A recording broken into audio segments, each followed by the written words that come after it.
Alright, what's up everyone? Another Digitakt tutorial. You know how Control-Alt completely mangles your entire pattern, and then sometimes you wish that some elements would stay the same. The cool thing is that this is possible. It's not perfect, but it does work. I want to be able to completely mangle a pattern so that it becomes something completely different, but within certain boundaries. So let's start with a kick. Boom. Here I have a groove, and in that groove I have a kick, and when I use Control-Alt on things like tune sample, start reverb, the kick changes into a horrible sound that I want gone ASAP. Okay, that sucks. To solve this, I will simply lock every parameter on each kick step within the track that I don't want to change when using Control-Alt.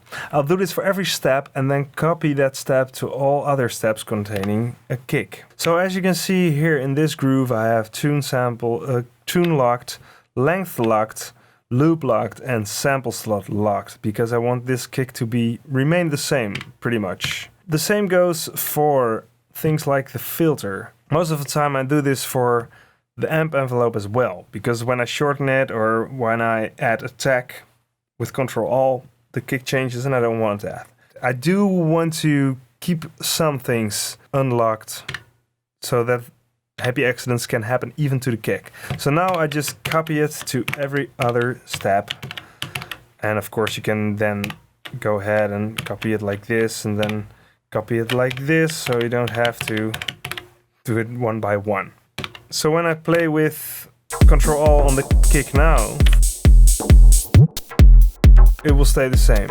But you can hear, when I move this knob, it will change while I'm moving the knob. That is just something that's kind of part of the Digitakt. It's just the way it is, because moving a knob overrides the locked parameter on a step. That's just how things work.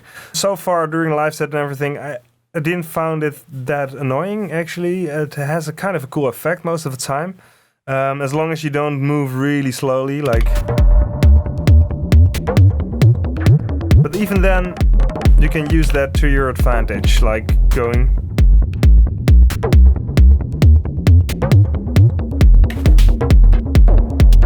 And then go back. So you can create a small break, for instance. Cool. So I have this bass sound. Again, let's use tune because it's so obvious when I use it how bad it's going to sound.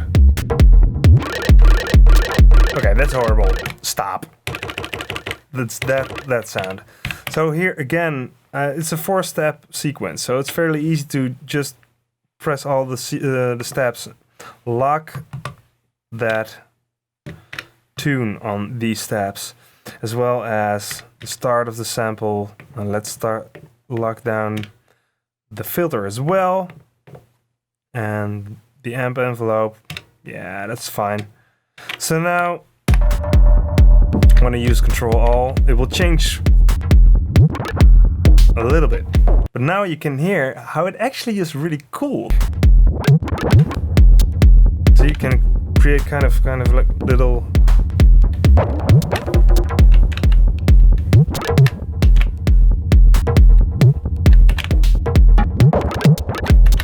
Another thing to keep in mind is that you can do this for each step within a track, so you can dive deep with this, making Control-Alt something that creates movement in a track rather than completely changing it, you know? This is something I'm still working on and I haven't completely utilized yet. I mainly use it now as a way of making sure parameters don't change, but you can actually use it creatively as well in that way. So for each step, some parameters are locked, some are not, and then you change the parameter with Control-Alt, so some steps change and some steps within the track don't. Can be interesting. Try it out. Here are a couple of my favorite Control-Alt tricks while the kick remains the same.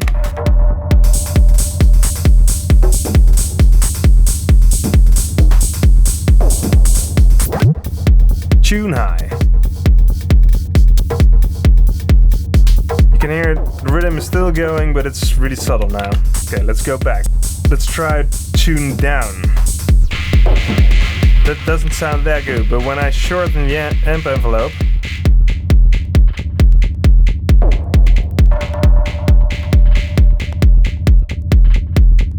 you can even make it longer, go to this one.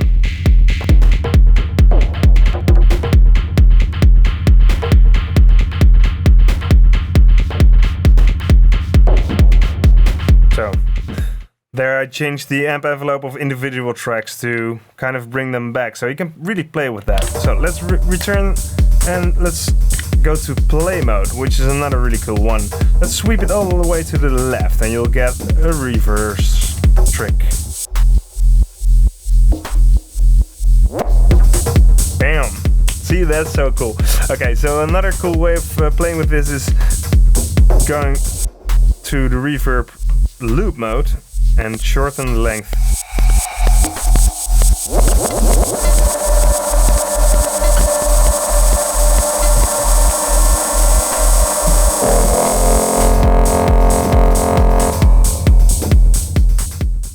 So let's move over to the bit reduction and then be careful with this one because things can get really heated.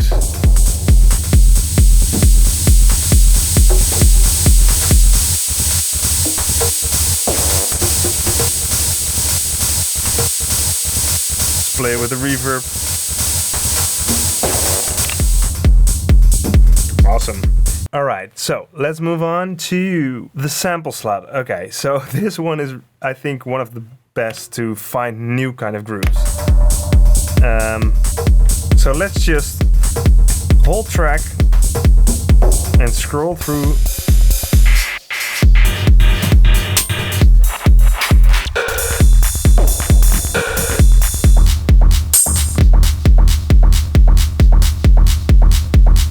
Here we have a completely, almost new groove, which is really nice. And you'll notice that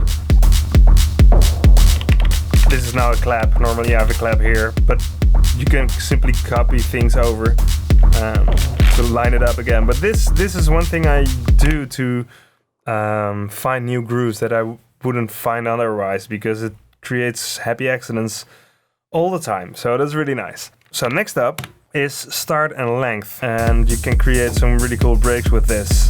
So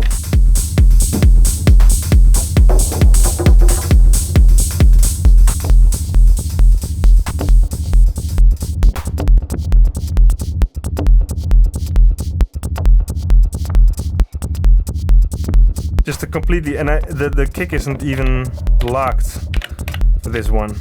See? No, the start isn't locked, and this is the reason why. Okay, next up is the filter parameters. Also very interesting.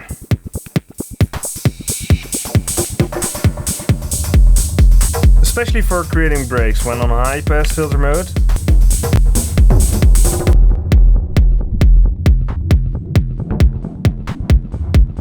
Cool thing is some of them are on high pass mode now, and some of them are on low pass mode right now. So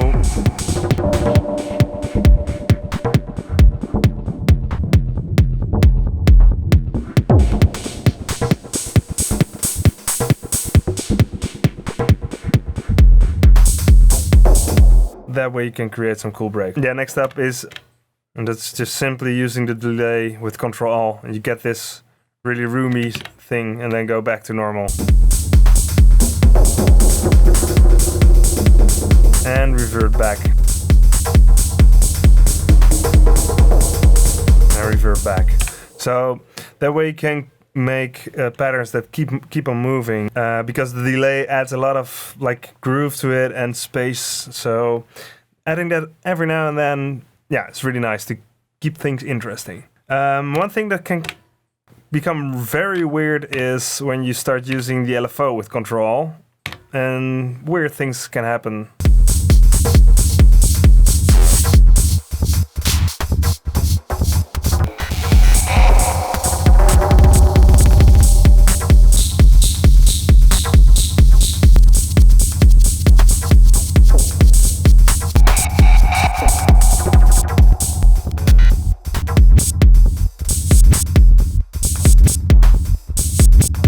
Okay, weird. So that is Control All.